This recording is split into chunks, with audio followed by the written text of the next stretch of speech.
गङ्गातरङ्गरमणीयजटाकलापं गौरीनिरन्तरविभूषितवामभागं नारायणप्रियमनङ्गमदापहारं वाराणसीपुरपतिं भज विश्वनाथम्।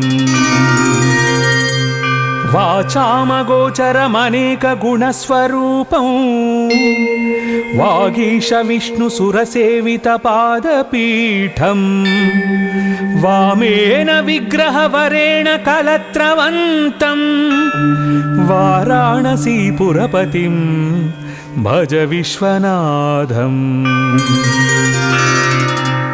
भूताधिपं भुजगभूषणभूषिताङ्गं व्याघ्राजिनाम्बरधरं जटिलं त्रिनेत्रम्